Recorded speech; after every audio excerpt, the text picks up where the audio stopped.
నమస్కారం. ప్రేక్షకులందరికీ శుభోదయం. ఈనాటి శ్రీ గణేష శుభయోగం శీర్షికన గణేష నవరాత్రుల్లో వచ్చే మంగళవారం సందర్భంగా శ్వేతార్క గణపతిని ఏ విధంగా ఆరాధన చేస్తే విశేషమైన శుభ ఫలితాలు కలుగుతాయో, శ్వేతార్క గణపతి ఆవిర్భావ వైభవం ఏంటో పరిశీలిద్దాం. గణపతి స్వరూపాలలో శ్వేతార్క గణపతికి ప్రత్యేకమైన ప్రాధాన్యత చెప్పడం జరిగింది. దానికి కారణం ఏంటంటే, శ్వేతార్క గణపతి స్వరూపం అనేది గణపతి స్వయంభువు స్వరూపం. తెల్ల జిల్లేడు చెట్టు 100 సంవత్సరాలు భూమిలో ఉన్నప్పుడు దాని మూలంలో స్వయంగా గణపతి ఆకారం సంతరించుకుంటుంది. అందుకే శ్వేతార్క గణపతిని గణపతి స్వయంభూ స్వరూపంగా వర్ణించారు. క్షీరసాగర మథనం సందర్భంగా హాలాహలం ఆవిర్భవించినప్పుడు పరమేశ్వరుడు ఆ హాలాహలాన్ని స్వీకరించిన తర్వాత కొన్ని విషపు చుక్కలు క్షీరసాగరంలో పడిపోతాయి.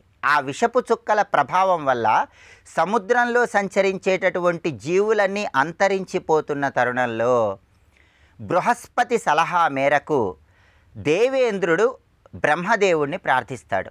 అప్పుడు బ్రహ్మదేవుడిచ్చిన సలహా ప్రకారం దేవతలందరూ కూడా గణపతిని ప్రార్థిస్తే క్షీరసాగరంలో ఉన్నటువంటి విషపు చుక్కలన్నీ కూడా క్షీరసాగరం ఒడ్డుకి కొట్టుకు వచ్చి ఒక మొక్క రూపంలోకి మారిపోతాయి. ఆ మొక్కే తెల్ల జిల్లేడు మొక్క. ఆ తెల్ల జిల్లేడు మొక్క ప్రారంభంలో చూసినప్పుడు దేవతలందరికీ కూడా గణపతి రూపం కనిపిస్తుంది. అందుకే తెల్ల జిల్లేడు సాక్షాత్తు గణపతి స్వరూపమని గణేష పురాణంలో చెప్పారు. ఇలా శ్వేతార్కము తెల్ల జిల్లేడులో గణపతి స్వయంభూగా ఆవిర్భవించాడు కాబట్టి తెల్ల జిల్లేడు వేరు మీద చెక్కిన గణపతిని గణేష నవరాత్రుల సందర్భంగా పూజించినట్లయితే గణపతి అనుగ్రహం వల్ల ఆకస్మిక సమస్యల నుంచి సులభంగా బయటపడవచ్చు. జీవితంలో ఎదురయ్యే అన్ని రకాలైన ఆటంకాలను అధిగమించవచ్చు. అందుకే గణేష నవరాత్రుల సందర్భంగా పూజా మందిరంలో పూజాపీఠం మీద 21 జిల్లేడాకులను ఉంచి ఆ 21 జిల్లేడాకుల మధ్యలో శ్వేతార్క గణపతిని ఉంచి ఆ శ్వేతార్క గణపతికి జిల్లేడు పూల మాలికను అలంకరించి జిల్లేడు పుష్పాలతో ఆ శ్వేతార్క గణపతిని పూజించాలి. ఇలా పూజించినట్లయితే గణపతి సంపూర్ణమైన అనుగ్రహానికి ప్రతి ఒక్కరూ సులభంగా పాత్రులు కావచ్చు. రేపటి శ్రీ గణేష శుభయోగం శీర్షికన గణేష నవరాత్రుల సందర్భంగా క్షిప్ర గణపతిని ఏ విధంగా ఆరాధన చేస్తే విశేషమైన శుభ ఫలితాలను సిద్ధింపజేసుకోవచ్చో పరిశీలిద్దాం. నమస్కారం.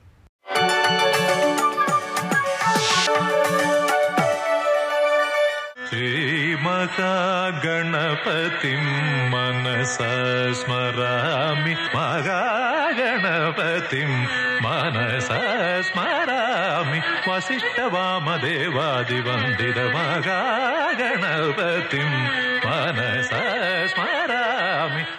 అవిద్యయా మృత్యుం తీర్త్వా, అవిద్యతో మృత్యువుని దాటాలి అన్నాడు. ఇక్కడ జనన మరణ రూప సంసార చక్రంలో కొట్టుకుపోతున్న నువ్వు ముందు తరించాలంటే అవిద్యతోనే. అంటే కర్మలన్నీ అవిద్య కిందకు వస్తాయి. అవిద్య అంటే బ్రహ్మతత్వం తెలియకపోవడమే. అది తెలియనంత కాలమే కర్మలు అన్నీ ఉంటాయి. కనుక వీటంటే అవిద్యనే చెప్పారు. ఇది తెలుసుకోండి ఇక్కడ. అందుకు అవిద్యను ఒప్పుకున్నదో తప్పులేదు. అవిద్య అనేది ఉంటుందండి. కర్మలన్నీ అవిద్యలో భాగములే. కనుక అవిద్య ఇది. విద్య అంటే ఉపాసన తెలుసుకోండి. దాని తర్వాత బ్రహ్మ విద్య అది వేరే విషయం. కానీ అవిద్య, విద్య, బ్రహ్మజ్ఞానం అని 3 భాగములు ఉపనిషత్తు చెప్తోంది. విద్యయా అమృతమస్నుతే అనే మాటలు విద్య అంటే ఉపాసన అర్థం చెప్పారు. అవిద్య అంటే కర్మాదులు. ఏ ఉపాసన విద్య అనాలి అంటే బ్రహ్మజ్ఞానానికై భక్తితో చేసేదానికి మాత్రమే విద్యాస్థానం వచ్చింది. అది కానీ మళ్ళీ దానికి కూడా కర్మలాగా లంపటం కొట్టామనుకోండి, దానికి అవిద్యలోకి వెళ్ళిపోతుంది. తెలుసుకోండి ఇక్కడ. కనుక భగవానుడు కూడా అవిద్యలో ఉన్నప్పుడు కావాల్సిన బుద్ధి కూడా ఆయనే ఇవ్వాలండి. ఇక్కడ ఈ కర్మ ఎలా చేయాలి దానికో తెలివి కావాలి కదా, ఆ తెలివి కూడా ఆయనే ఇస్తాడు. ఆ కర్మకు వచ్చే విఘ్నాలు ఆయనే తొలగిస్తాడు. అలాగే లోకంలో ఒక వైద్యశాస్త్రం చదువుకున్నాం, చదువుకోవాలంటే అది బాగా అర్థం అవ్వాలన్నా ఆయనే ఇస్తాడు. చదివింది వినియోగించేటప్పుడు కూడా నీకు అజ్ఞానము, విస్మరణం ఇలాంటి విఘ్నములు రాకుండా మళ్ళీ ఆయన కాపాడుతాడు. చూడండి, అడుగడుగున గురువు విఘ్న సంహారకుడుగా ఎలా ఉన్నాడు చూడండి. అందుకని విఘ్నేశ్వరుడు కాదయ్యా, విఘ్నేశ్వరుడు అని పేరుట ఆయనకి. అని విఘ్నులకు ఈశ్వరుడు, విజ్ఞతకి ఈశ్వరుట. అందుకే ఆయన విద్యేశ్వరుడు, విఘ్నేశ్వరుడు, విఘ్నేశ్వరుడు తెలుసుకోవాలన్నారు. ఇన్ని విధాలుగా కూడా. అందుకే ఆయన ఆచార్యమూర్తి. ఎందుకంటే అసలు పెద్ద అడ్డంకి ఏమిటంటే మూర్ఖత్వం పెద్ద అడ్డంకి. అంటే ఒప్పుకుంటారా లేదా? ఓ పనులకు దిగిపోయాం, బాగా చేసేస్తాన్ని, ఒక్కడు గుర్తురాలే. చదివాం సమయానికి గుర్తు రావట్లేదు. ఒకదానికి ఒకటి అర్థమైంది, అదో ప్రమాదం. చూసారా? ఒకదానికి ఒకటి అర్థమైందని ఎప్పుడు తెలుస్తుంది? అసలు అర్థమైతే అది అర్థం కాలేదు కనుక ఇక్కడ ఉన్నాం మనం. ఇక్కడ కానీ విఘ్నం ఎన్ని రూపాలతో ఉంటుంది చూడండి. ఇక్కడ ఇవన్నీ తొలగించాలి అంటే పెద్ద పని ఆయనదేనండి ఇక్కడ. అందుకే గురువుగారి పని అవిద్యను తొలగించడం. జ్ఞాన ప్రతిబంధకములు విఘ్నములు.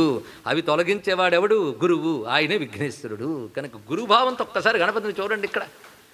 కనుకనే స్వామి నాకేది అవసరమో నువ్వు ఇచ్చుకో, నాకేమీ తెలియవు. మరి నాకేమీ తెలియదంటే నేను చూసుకోవాలని వెనకాల అంటే నేను ఈ పాదం వదలనయ్యా. ఆ ఒక్క ప్రేమగా నాకేమీ తెలియదని నిష్కపటంగా త్రికరణ శుద్ధిగా అంగీకరిస్తే మాత్రం నీ కర్మను అనుసరించి ఇప్పుడేం చేయాలో చక్కగా చేయిస్తాడు. వాటిలో నువ్వు బంధితుడివి కాకుండా వెంటనే సరైన సమయంలో బయటికి లాగి మోక్షానికి కావలసిన జ్ఞానాన్ని ఇస్తాడు అని ఆయనే అనేక సమయాల్లో రుజువు చేశాడు. అసలు మనం భగవద్గీతను పుస్తకమే తీసుకుంటున్నాం కానీ కృష్ణుడు చెప్పిన ప్రతి మాట గీతను ఎందుకు అనుకోకూడదండి? ఇక్కడ అవతార పురుషుడు ఆవిర్భవించాక ఏ మాట చెప్పినా గీతయే.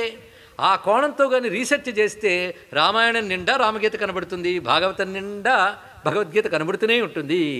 శ్రీకృష్ణ వచనామృతం అందరికి ఎన్ని చెప్పాడండి? కూర్చుని పట్టుకోవాలంతే, పట్టుకుంటే అన్ని గీతలే. కానీ భగవద్గీత టైటిల్ పెడితేనే భగవద్గీత. మా గణపతి కూడా ఎందరికి ఎన్ని మాటలు చెప్తాడో వివిధ సందర్భాల్లో. ఒకప్పుడు కపిల మహర్షి యజ్ఞం చేస్తే ఆవిర్భవించాడు, ఆయన దగ్గర కూర్చున్నాడు. బోల్డ్ కాలం అక్కడే కబుర్లు ఆడాడు. ఆ కబుర్లన్నీ గీతలే. ఇప్పుడు మనం చెప్పబోయే గీత మాత్రం ప్రత్యేకమైన గీత. ఈ గీతకి నేపథ్యం చూద్దాం. ఈ గీతా నేపథ్యంలో అద్భుతమైన చరిత్ర కనబడుతుంటుంది. సింధురాసురుడు అని రాక్షసుడు ఉన్నాడు. ఈ రాక్షసుడు చాలా చిత్రమైన వాడు. ఈ సింధురాసురుడు ఎంత తీవ్రమైన దుష్టశక్తి అంటే అమ్మవారు ఒక వ్రతం చేసేట పార్వతీదేవి సత్పుత్రుడిని కావాలి అని. శివుడే మంత్రం ఉపదేశించాడు. ఆ మంత్రంతో ఆమె గర్భవతినిది. అయితే పార్వతీదేవి గర్భంలో వచ్చేవాడి వల్ల ఈయనకు చావు ఉందని తెలిసిపోయింది సింధురాసురుడికి. అతను ఏం చేశాడంటే ఒకానొక యోగశక్తితో వాయు శరీరుడై పార్వతీదేవి గర్భంలో ప్రవేశించి శిశువు పూర్తి ఆకృతి ధరించిన తర్వాత అష్టమ నవమ మాస సంధిలో వెళ్ళి తలగిల్లేసాడు. కడుపులో పార్వతీదేవి గర్భంలో ప్రవేశించి తల తీసాడు. ఆ తర్వాత జననమైంది పార్వతీదేవికి. అప్పుడు తలలేని శిశువు కలిగాడు. ఇక్కడ వెంటనే ఆహాకారాలు ఎత్తిపోయారు అందరూ కూడా. అప్పుడు పరమేశ్వరుడు ధ్యానంలో ఎవడైతే అలా కలిగాడో వాడి స్ఫురింపజేశాడు, నాకు ఏనుగు శిరస్సును పెట్టవయ్యా అని. దానికంటూ గజాసుర శిరస్సు సిద్ధం చేసి ఉంచారు, అది తెచ్చిపెట్టాడు. అప్పుడు గణపతి అయ్యాడు. ఇదో కథ. కృష్ణ జన్మఖండంలో గణేశ ఖండంలో ఉన్న కథ కూడా ఇలాంటిదే ఇంచుమించు. ఇప్పుడు ఇది కూడా ఇలాంటిదే. అంటే ఇన్ని కథలు జరిగాయా లేదా? ఇవన్నీ దేనికది కల్పన? ఏదో ఒకటే నమ్మాలా అంటే ఒక్కటి తెలుసుకోవాలి, గణపతి అసలు రూపం ఏనుగు ముఖమే. ఏదో పద్ధతిలో ఎవరెవరు గర్భవతిగా అయినప్పుడు ఆయన అవతరించాలనుకున్నప్పుడు సహజంగా మానవ శిరస్సుతోనే వస్తాడేమో. అది ఆయనకి ఇష్టం లేదు. మళ్ళీ ఎలాగోలో ఏనుగు తలకే తెచ్చేసుకోవాలి. అందుకు ఇట్లాంటి లీలలు చేసి అది తీయించేసుకుని మళ్ళీ ఏనుగు తల తెచ్చి పెట్టుకుంటాడండి. ఆయన అసలు స్వరూపం మొదటి నుంచి అదే. అది రహస్యం. అందుకే ఆయన అసలు స్వరూపం అది గనక ఏ రూపంలో వచ్చినా తెప్పించుకుంటాడు. ఒకసారి వాళ్ళ అమ్మ ఒంటి నలుగుతో చేసి కూర్చోబెట్టింది. ఆవిడ మంచి ఆకృతితో దేవతలు మానవులు వల్లే ఆ శరీరములు అలా ఉంటాయి కనుక అలాగే పెట్టింది ఆవిడ. కానీ ఆయనకి ఇష్టం లేదు. వాళ్ళ నాన్నని పురెక్కించి, లేకపోతే ఆయనకేం తెలియదా ఏంటండి ఇక్కడ, ఆ తల తీయించేసుకుని వాళ్ళ నాన్న చేతి తెచ్చి అతికించుకున్నాడు. ఆయన ఇక్కడ ఎప్పుడు తన సహజ రూపం ఆయన చూపిస్తాడు. ఈ కీలకం తెలిస్తే అసలు ఏ బాధ లేదు. ఆయన ఎందుకు ఇన్ని కథలు చెప్పారని. ఇది అవతార కథగానే గణేష్ పురాణంలో చెప్తున్నారు. ఇలా ఆవిర్భవించాడు, ఆడుకుంటున్నాడు ఆయన. ఆ తర్వాత ఈయనకు భక్తుడు ఉన్నాడు, పరమ భక్తుడు ఆయన, గణపతి భక్తుడు. ఆయన పేరు వరేణ్యుడు, గొప్ప రాజు.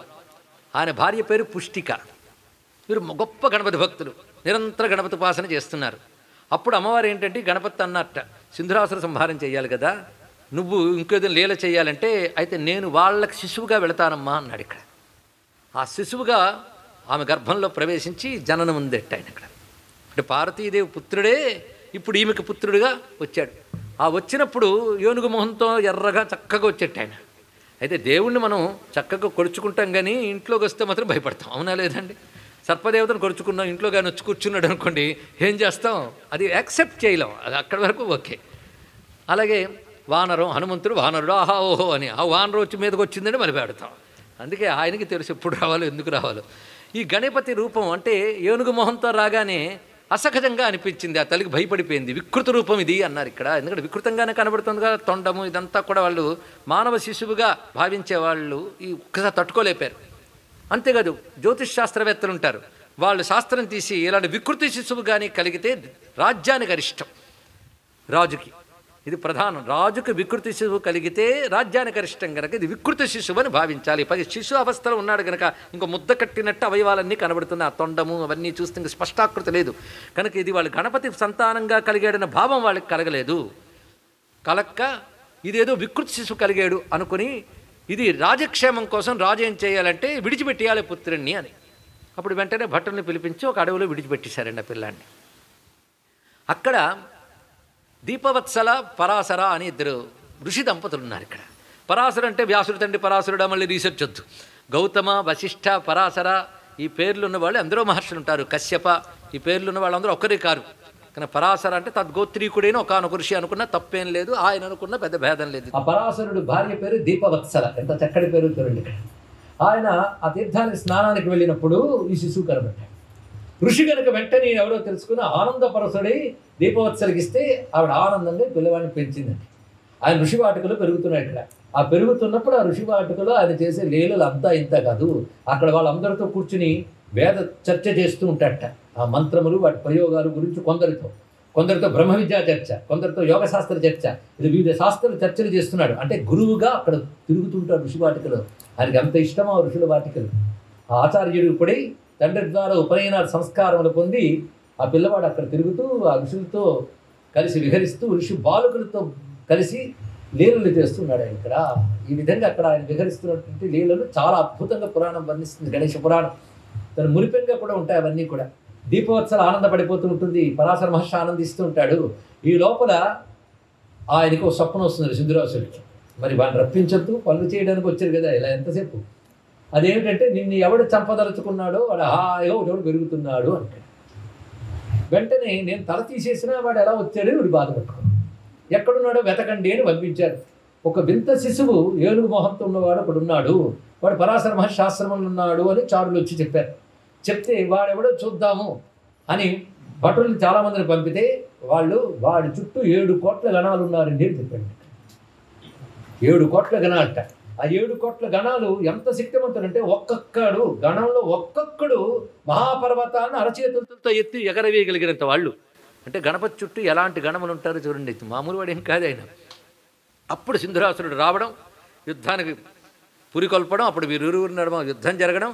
అప్పుడు ఆయన సింధురాసురుడు జాలి కలుగుతాడు, ఇంతెంతున్నావు, నువ్వు యుద్ధం చేస్తావయ్యా, వెళ్ళి ఆడుకో అన్నట్టు. ఇక్కడ భయపడి అంటున్నావా అన్న అట్టిగిన అని వెంటనే ఒక్కసారి రూపాన్ని పెంచి వక్రతుండ మహాకాయ అన్న రూపాన్ని పెంచి 2 చేతులు కలిపి సింధురాసురుడు ముద్ద చేసి ఎర్రగా ఒళ్ళంతా పూసుకున్నాడు. అది సింధూరవర్ణ అని ఆ సింధురాసురుడి యొక్క శరీరపు చూర్ణం ఒళ్ళంతా పూసుకుని సింధూరవర్ణుడయ్యాడు అని అద్భుతమైన కథ చెప్పారు.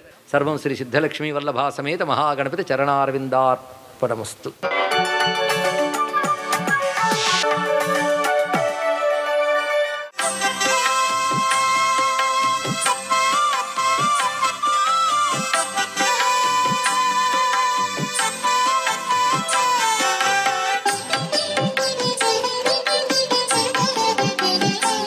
శ్రీ మహాగణాధిపతియే నమః.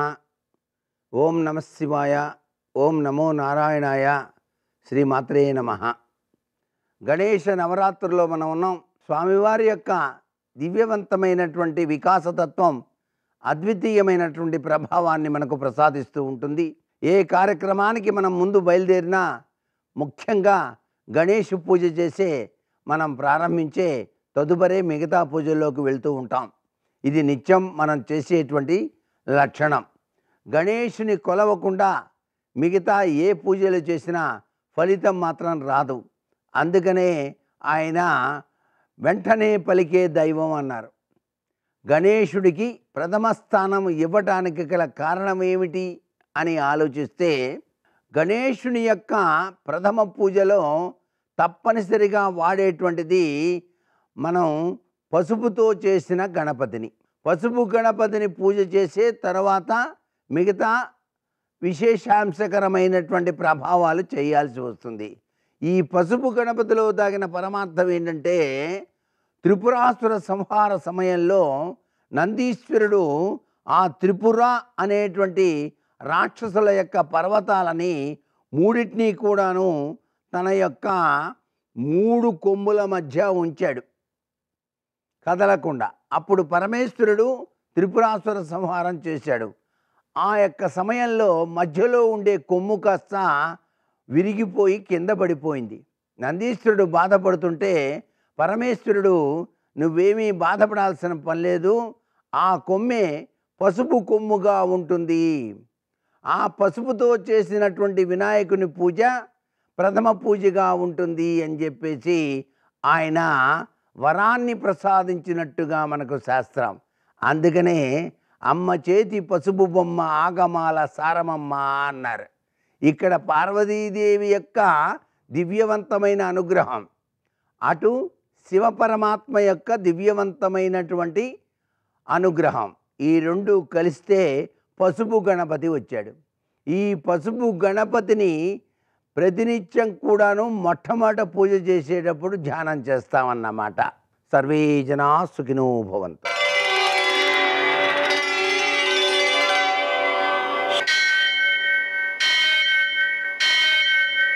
సహస్రశీరుషం దేవం విశ్వాక్షం విశ్వశంభువం విశ్వం నారాయణం దేవమక్షరం పరమం పదం విశ్వతః పరమాం నిత్యం విశ్వం నారాయణగుం హరిం విశ్వమేవేదం పురుషస్తద్విశ్వముపజీవతి పతిం విశ్వస్యాత్మేశ్వరగుం శాశ్వతగుం శివమచ్యుతం నారాయణం మహాజ్ఞేయం విశ్వాత్మానం పరాయణం.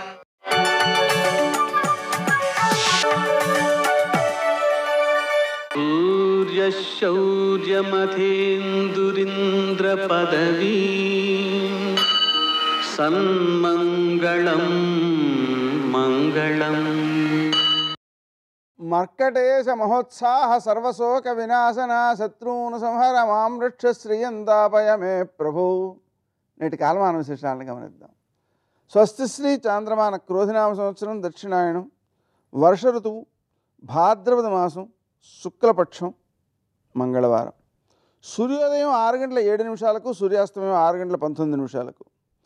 తిథి సప్తమి రాత్రి 11:08 వరకు, నక్షత్రం అనురాధ రాత్రి 7:59 వరకు, వర్జం రాత్రి 1:53 నుంచి 3:34 వరకు, దుర్ముహూర్తం ఉదయం 8:33 నుంచి 9:22 వరకు, మరల రాత్రి 11:02 నుంచి 11:49 వరకు, అమృతకాలం ఉదయం 8:43 నుంచి 10:27 వరకు, రాహుకాలం మంగళవారం కాబట్టి మధ్యాహ్నం 3 నుంచి 4:30 వరకు, అష్టకౌరుకు రీత్యా శుభప్రదమైన సమయం ఉదయం 7 గంటలకి. ఒక విచిత్రమైన సందేహం కలుగుతూ ఉంటుంది. ఏంటంటే అమృతకాలం అనేది మంచి కాలం కదా, దుర్ముహూర్తం అనేది చెడ్డకాలం కదా, రెండూ కలిసి ఒకేసారి వస్తే ఏం చేయాలి అంటే, దుర్ముహూర్తం ఉన్నంత సమయం విడిచిపెట్టి తక్కిన సమయాన్ని మనం ముఖ్యంగా ఔషధ స్వీకరణకు వాడడం చాలా మంచిది.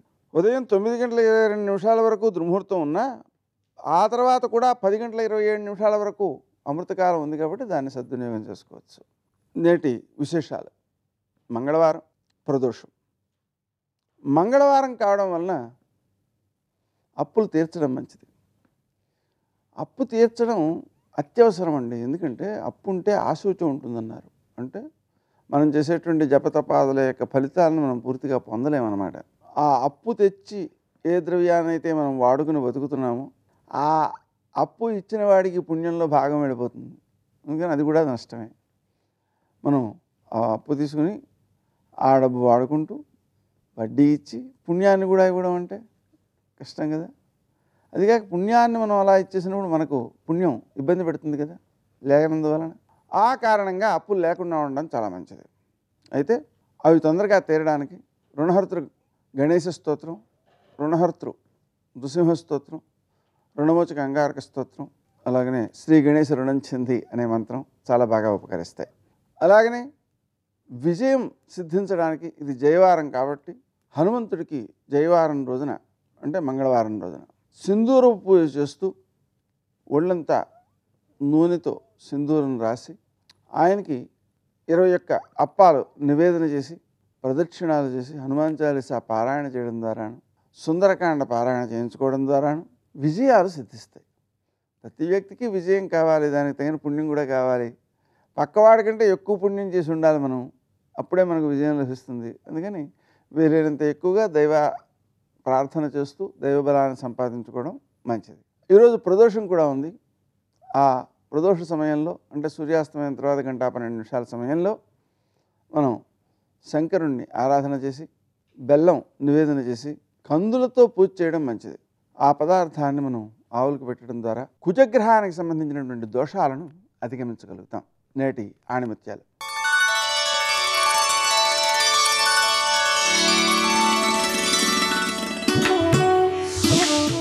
తన వైపు ఇతరులు విసిరే రాళ్లతో తన ఎదుగుదలకు పునాదులు వేసుకునేవాడే తెలివైన వ్యక్తి.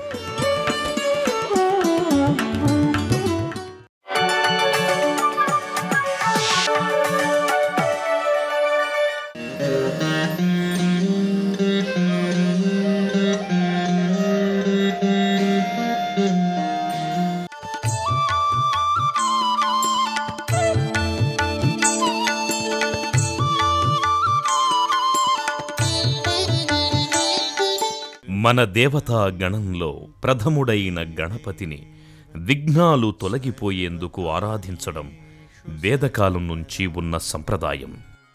ఎవరు ఏ దేవతను ఆరాధించినా ముందుగా కొలిచేది మాత్రం గణపతినే. గ అనే అక్షరం జ్ఞానవాచకం. అణ అనే అక్షరానికి అర్థం నిర్వాణం. జ్ఞాన నిర్వాణ ప్రదాయకుడు వినాయకుడు. అలాంటి వినాయకుణ్ణి ప్రకృతి స్వరూపుడిగా మనం ఆరాధిస్తాం. ఆయన ఆకృతిని ప్రకృతిలోని అంశాలకు ప్రతిఫలాలుగా సంభావిస్తాం. ఆ ప్రతీకగానే శ్వేతార్క మూలంగా అనగా తెల్లజిల్లేడు వృక్ష కాండంగా వినాయకమూర్తి ఆవిర్భవించాడు. ప్రకృతికి తనకి అభేదమని స్వామి చాటి చెప్పాడు.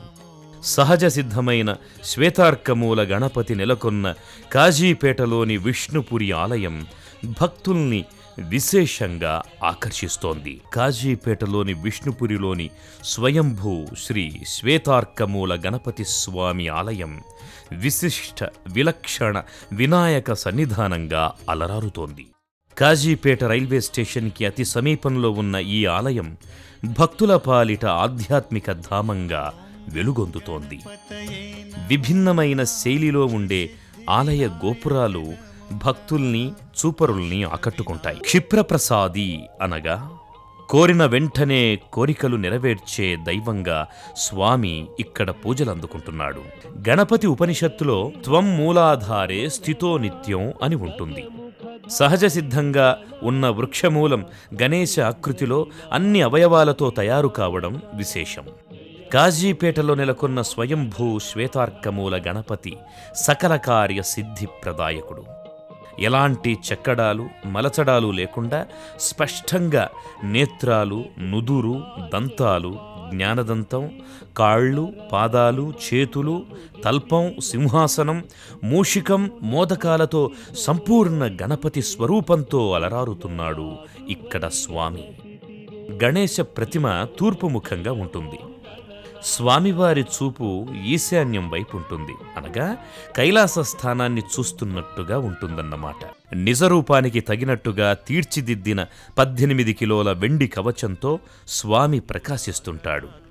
ప్రతి మంగళవారం గణపతి స్వామికి విశేష రీతిలో అభిషేకాన్ని నిర్వహిస్తారు. ఈ అభిషేక వేడుక నేత్రపర్వంగా కొనసాగుతుంది.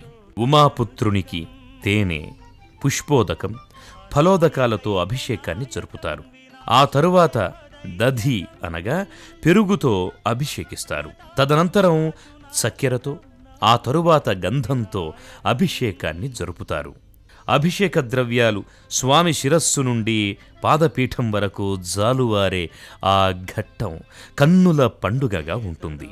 కుంకుమ, గులాబీ వర్ణ కుంకుమ, విభూది జలాలతో మూషిక వాహనుణ్ణి అభిషేకిస్తారు. గణపతి హోమం, రుద్ర హోమం, పంచసూక్త హోమం, నవగ్రహ హోమాల్ని ప్రతి మంగళవారం ఇక్కడ జరిపిస్తారు. ఈ ఆలయంలో గణపతి నవరాత్రులతో పాటు వసంత నవరాత్రుల్లో సిద్ధిబుద్ధి సమేత గణపతి స్వామివారి కళ్యాణోత్సవాన్ని నేత్రపర్వంగా నిర్వహిస్తారు. సర్వ విఘ్నాల్ని నివారిస్తూ సర్వ కార్యానుకూలతల్ని సిద్ధింపజేసే దైవంగా శ్వేతార్కమూల గణపతి స్వామిని భక్తులు కొలుచుకుంటున్నారు.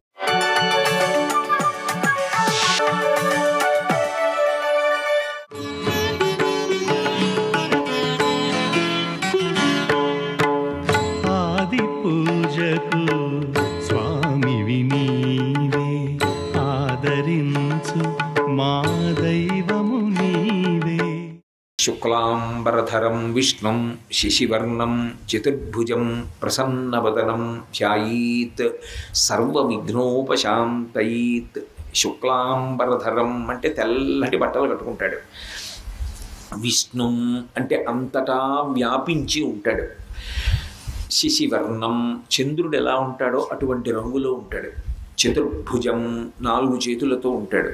ప్రసన్నవదనం ప్రసన్నమైనటువంటి ముఖంతో ఉంటాడు. ధ్యాయీత్ అటువంటి విఘ్నేశ్వరుణ్ణి ధ్యానం చేస్తే సర్వ విఘ్నోపశాంతయీత్ సర్వ విఘ్నములు తొలగిపోతాయి అన్నారు. సాధారణంగా దేవతలని ఉద్దేశించి చేసేటటువంటి శ్లోకములు ధ్యాన శ్లోకములు కానీ ప్రార్థనా శ్లోకాలు కానీ అలాగే ఉంటాయి. కానీ శంకర భగవత్పాదులు సుబ్రహ్మణ్య భుజంగంలో చేసినటువంటి శ్లోకం చాలా చాలా విచిత్రమైనటువంటి శ్లోకం విఘ్నేశ్వరుడి మీద. ఆయన ప్రారంభం చేస్తూనే సదా అంటూ మొదలుపెట్టారు శ్లోకాన్ని. సదా బాల రూపాపి విఘ్నాద్రిహంత్రి అన్నారు. అద్రి అంటే కొండ, విఘ్నాద్రి అంటే పర్వతములు ఎంతంత ఉంటాయో అంతంత విఘ్నములు. ఆ విఘ్నము అంటే అడ్డు రావడం, ప్రతిబంధకం. అంతంత ప్రతిబంధకాల్ని అంతంత విఘ్నాల్ని తీసేస్తాట. ఎవరు తీసేస్తారు? సదాబాల రూపా అపి. సంస్కృతంలో అపి అంటే అయి ఉండి కూడా అని అర్థం. సదాబాల రూపా అపి అయి ఉండి, ఎలా ఉండి కూడా అంటే సదా ఎప్పుడూ బాల రూపా చిన్న పిల్లవాడు ఎలా ఉంటాడో అలాగే ఉంటాడు. సదా బాల రూపా ఎప్పుడూ పిల్లవాడిగానే ఉంటాడు అని మొదలెట్టారు. అదేమిటి ఎప్పుడూ పిల్లవాడిగా ఎలా ఉంటాడు? పెరగద్దు. పెరగకపోతే తల్లిదండ్రులకి బెంగగా ఉంటుంది. మీరు ఆలోచించండి, ఓ పిల్లాడు ఎప్పుడూ పిల్లవాడిలాగే ఉండిపోతున్నాడు అనుకోండి, వాడు పెద్దవాడు అవ్వట్లేదు. అప్పుడు తల్లిదండ్రులు బెంగ పెట్టుకుంటారా, బెంగ పెట్టుకోరా? అంటే ఇప్పుడు ఎవరి దగ్గరికి తీసుకెడతారు ఆ పిల్లాన్ని? వెంటనే వైద్యుడి దగ్గరికి తీసుకెడతారు. వైద్యులందరికీ వైద్యుడు ఎవరు లోకంలో? పరమశివుడు. ఈ ప్రపంచానికి అంతటికీ కూడా మొట్టమొదటి వైద్యుడు ఎవరు అంటే పరమేశ్వరుడు. అందుకే యజుర్వేదంలో రుద్రాధ్యాయం ప్రథమో దైవ్యో భిషక్ అంటుంది. భిషక్ అంటే వైద్యుడు, ప్రథమో దైవ్యో మొట్టమొదటి దైవం వైద్యుడిగా వచ్చిన వాడు ఎవరు అంటే పరమశివుడు. కాబట్టి ఇప్పుడు వైద్యుడికి ఎలాంటి కొడుకు పుడితే ఆయన ఏం చేయాలి? ఇదేమిట్రా నా కొడుకు ఎప్పుడు ఇలా ఉండిపోతున్నాడు అనుకోవాలి కదా. మరి ఆయనకే అలాంటి కొడుకు పుట్టాడు అనుకోండి, అప్పుడు ఆయనకి ఓ కష్టం మనసులో ఉండిపోయింది కదా. సర్వం శ్రీ ఉమామహేశ్వర పరబ్రహ్మార్పణమస్తు. స్వస్తి.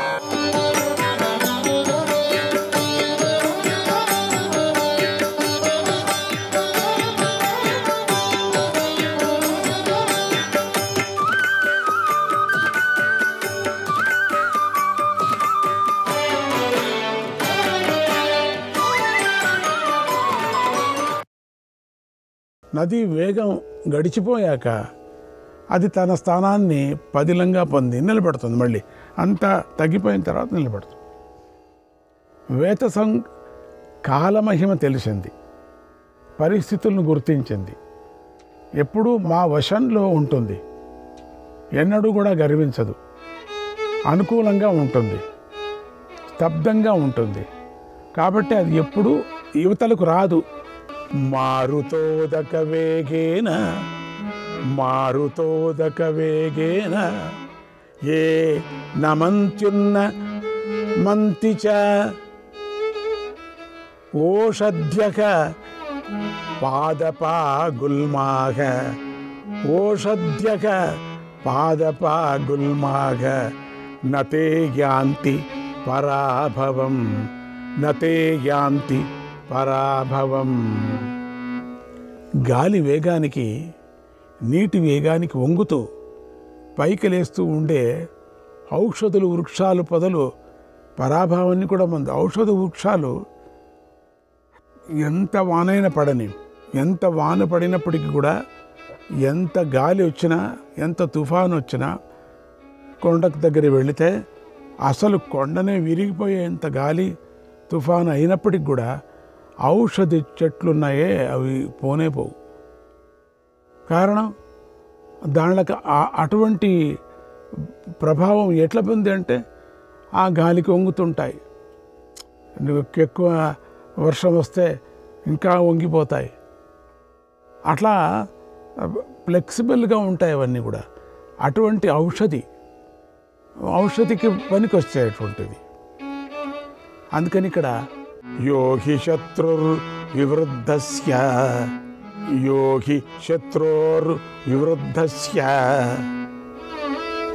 ప్రభోర్బంధ వినాశనే ప్రభోర్బంధ వినాశనే పూర్వం న సహతే వేగం పూర్వం న సహతే వేగం క్షిప్రమేవ వినశ్యతి క్షిప్రమేవ వినశ్యతి. అతి బలవంతుడై బంధించడానికి వినాశనం చేయడానికి శక్తి కలిగిన శత్రువు యొక్క ప్రథమ వేగాన్ని సహించని రాజు శీఘ్రంగా నశించిపోతాడు. శత్రువు యొక్క తన యొక్క సారాన్ని, ఆ సారాన్ని, బలాన్ని, పరాక్రమాన్ని గుర్తించి నడుచుకునే ప్రాజ్ఞుడు పరాభవాన్ని పొందడు. ఎదురు రాజు ఎట్లా ఉన్నాడని తెలుసుకొని దాని ప్రకారంగా మెలిగినటువంటి రాజు గెలుస్తాడు. ఎదురు రాజు శత్రుత్వాన్ని, ఆ బలాన్ని కానీ తన పదాదళాన్ని కానీ తెలుసుకోకుండా ఇష్టం వచ్చినట్టు పైన పడితే ఓడిపోతాడు. ఇదే రీతిగా విద్వత్తు కల రాజు శత్రువును అతి బలవంతునిగా భావించినప్పుడు వైతసీ వృత్తిని ఆశ్రయించి తల వంచాలి. ఇది విజ్ఞానుల లక్షణం. ఈ చెట్టుకు పోల్చారు చూడండి, ఎంత బాగా పోల్చాడు. అది యుజ్ఞుల యొక్క లక్షణం. ఎటువంటిది? ఎదురు రాజు యొక్క బలాన్ని చూసి తల వంచమన్నాడు. వెనక కాలంలో మీరు కథలంతా విన్నారు కదా, చాలా బలాఢ్యుడైపోతే ఏం చేసేవారు వాళ్ళు? ఆ బలాఢ్యుడైన రాజుని తాను పట్టుకోవాలా, అంటే తాను సరిచేసుకోవాలా. ఏం చేసేవారు చెప్పండి, చూస్తాం, యోచన చేయండి. బలాఢ్యుడైన రాజు, యుక్తి కలిగిన రాజు, ఇంకొక రాజు బలహీన రాజు. ఈ బలాఢ్య రాజుని స్నేహం కోరుకోవటానికి ఏం చేసేవాళ్ళు చెప్పండి, చూస్తాం. కప్పకాణుకలు ఇచ్చేది కాదు ముఖ్యం. అక్కడ ఏం చేసేవాళ్ళు? తన కూతురుకు కానీ తన కొడుకు కానీ సంబంధాన్ని తెచ్చుకునేవాళ్ళు. అయిపోయి బంధువులు అయిపోయి కలిసిపోతారు. ఇద్దరు చేరుకున్నారో ఇంకొక రాజు మీద వెళ్తారు. ఆ విధంగా ఉండాల. శ్రీకృష్ణాయ పరమాత్మనే నమః. 114వ అధ్యాయం. యుధిష్ఠిరుడు ముందు అడుగుతున్నాడు, మూర్ఖుడైన నేర్పరి సభలో మెత్తని సూది మాటలతో నిందిస్తే పండితుడైన వాడు ఎలా వ్యవహరించాలి అని అడిగాడు. నిజం కదా, ఇండైరెక్ట్గా వాడికి ఏం చేయాలా? అప్పుడు భీష్ముడు చెప్తున్నాడు, రాజా విను, ఈ విషయంలో ఎప్పుడూ చెప్పబడుతున్నటువంటి విషయాన్నే చెప్తున్నాను. మంచి మనస్సు కలవాడు ఎప్పుడూ ఈ లోకంలో మూర్ఖుని మాటలను సహిస్తూనే ఉన్నాడు. అంతే కదా, మూర్ఖులు వాళ్ళకేం ప్రయోజనం? ఇప్పుడు రాయి మీద, గులకరాయి మీద నీళ్ళు ఎంత పోస్తే తడుస్తుందా? తాగదు, తడుచదు. ఆ మూర్ఖులని తీర్మానం చేసి ఉంటారు బుద్ధివంతుడైన వాడు. అది చెప్పుకొని పోతున్నారు ఇక్కడ. అరుష్యన్ కృష్యమానస్య అరుష్యన్ కృష్యమానస్య సుకృతం నామ విందతి సుకృతం నామ విందతి దుష్కృతం చాత్మనో మర్షి దుష్కృతం చాత్మనో మర్షి రుష్యత్యేవా పమార్ష్ణవై. నిందించిన వాడిపై కోపించకపోవడం వలన అతని పుణ్యమంతా ఇతడు పొందుతున్నాడు. ఎవడో తిడతాడబ్బా, ఎన్నో కథలు విన్నాం కదా, మనము కథలు విన్నాం. నువ్వు తిట్టింది నేను తీసుకోకపోతే ఎవరికి పోతుంది? అది తిట్టేవాడికే పోతుంది కదా, నాకు వద్దది. రెండవది, అట్లా విని ఊరికే ఉన్నప్పుడు తిట్టేవాడు పుణ్యమంతా తిట్టించుకోవడానికి పోతుంది. అతని పుణ్యమంతా ఇతడు పొందుతున్నాడు. నిందను సహించడం వలన తన పాపమంతా నిందించిన వానిపైనే రుద్దుతున్నాడు. మహాభారతంలో చెప్పేది ఇది ధర్మరాయకి. రోగిలాగా గావు కేకలు పెడుతూ నిందించే మూర్ఖుణ్ణి ఉపేక్షించాలి. అందువల్ల లోకులందరూ అతన్ని ద్వేషిస్తారు. అతడు చేసినటువంటి పనులన్నీ కూడా నిరర్థకం అవుతాయి. మూర్ఖుడు చేసేటువంటివి తిడుతూనే ఉంటాడు, వాడి పనే అది. లోకలంతా కూడా వీడు మూర్ఖుడు, పిచ్చివాడు అనే, వీడు బ్రెయిన్ లేదు అనేస్తాడు. మనం దాని రియాక్షన్ ఇచ్చామనుకోండి, ప్రయోజనం ఏముంది దాంట్లో? అయితే నువ్వు తప్పు చేశావు అని అర్థం. రియాక్షన్ ఇవ్వకపోవటమే మంచిది.